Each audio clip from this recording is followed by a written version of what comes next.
Look at the volume, Gil. He just dropped 9 major endorsements in rapid succession, plus a court victory claim regarding that minimus loophole he says cost America $10.8 billion in revenue. The tape for DJT edged down 0.24%, and while you call it noise, I see the hesitation in the price action as the market digests the sheer volume of political signaling. The tape shows DJT edged down 0.24%, 32nd percentile, which is a shrug, Mara. You're trying to find a conspiracy in a decimal point that barely registers against the daily volatility. He posts about a court ruling, and you act like it's a market-moving event. It's just another day of him shouting at the sky. It's not just shouting, it's directed energy. He is amplifying links claiming Senator Whitehouse accepted $70 in grants to his wife's nonprofit, framing this as dark money corruption. This isn't random noise. It's a coordinated attack on democratic integrity designed to shift the narrative right before the election cycle heats up. You are obsessed with the content of the links he shared.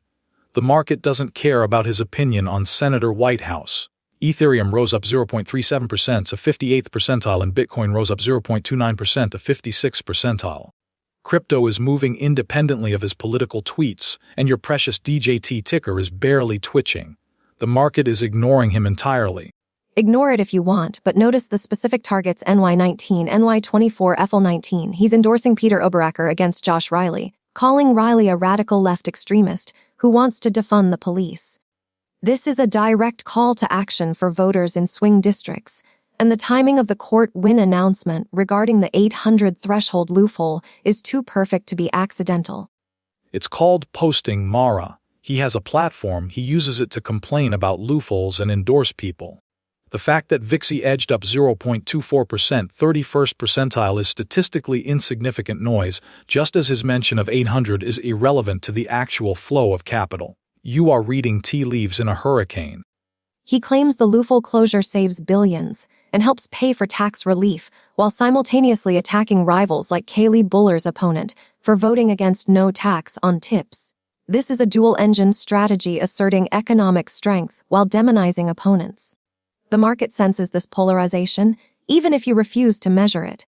The market measures facts, not as adjectives. QQQ edged up 0.1%, 43rd percentile. That is the reality of the broader tech sector, and it has absolutely nothing to do with whether he thinks Josh Riley is a radical or a saint. You are conflating political rhetoric with economic data.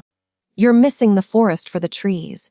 He posted a photo praising Dan Scavino as greatest, reinforcing the inner circle's loyalty, while simultaneously claiming the court closed a giant loophole for tariff cheats.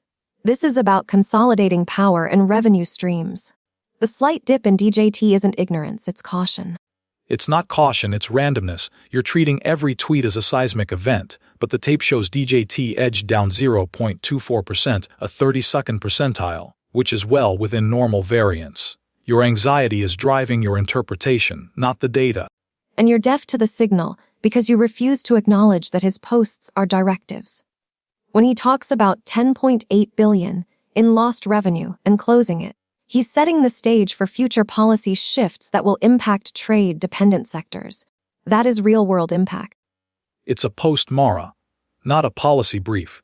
The tape doesn't move because of his blog posts, it moves because of earnings and rates. You're exhausted from chasing ghosts in his feed.